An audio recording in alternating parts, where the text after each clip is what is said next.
याद करिए, गुलामी के कालखंड के दौरान जब ये देश भारत और भारतीयता की विस्मृति के दौर से गुजर रहा था, गुलामी की कालखंड से गुजर रहा था, तब शिकागो की धर्म सभा में इसी परंपरा में पैदा हुआ एक सन्यासी दुनिया के सभी धर्मगुरुओं के सामने इस बात का उद्घोष करता है कि मैं भारत की उस परंपरा से आया हूं जिसने सदैव मानवता के कल्याण का मार्ग प्रशस्त किया, और जो दुनिया के सामने इस बात की उद्घोषणा भी करता है कि मुझे गर्व है कि मैं हिंदू हूं। और स्वामी विवेकानंद, याद करिए, इसी परंपरा में तुम मुझे खून दो मैं तुम्हें आजादी दूंगा का उद्घोष करने वाले नेताजी सुभाष चंद्र बोस पैदा हुए।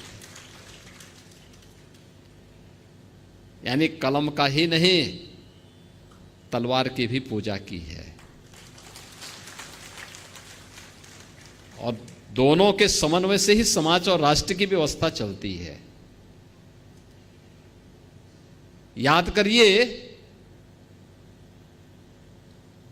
स्वतंत्र भारत में भारत का संविधान कैसे बनना चाहिए, उत्तर दक्षिण पूरब पश्चिम क्षेत्र, भाषा, जाति, मत, मजहब, इन सब को एक साथ एक मंच पर ला करके खड़ा कर ले। कोई नाम, तो नाम आया डॉक्टर राजेंद्र प्रसाद जी का।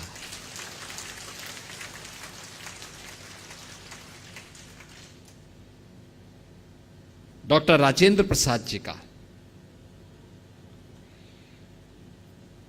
स्वतंत्र भारत में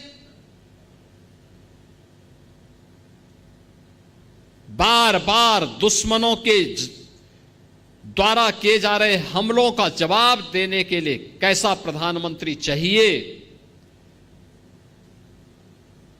तो लाल बहादुर शास्त्री ने 1965 में पाकिस्तान को नाकों चने चबवा करके स्वतंत्र भारत में पाकिस्तान को उसकी औकात दिखाने का काम भी किया था।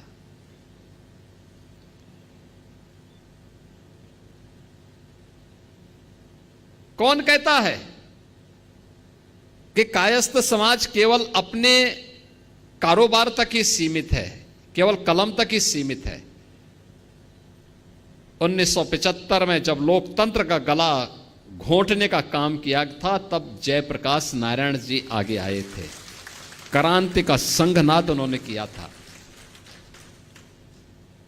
और जब लोग ये बोलते थे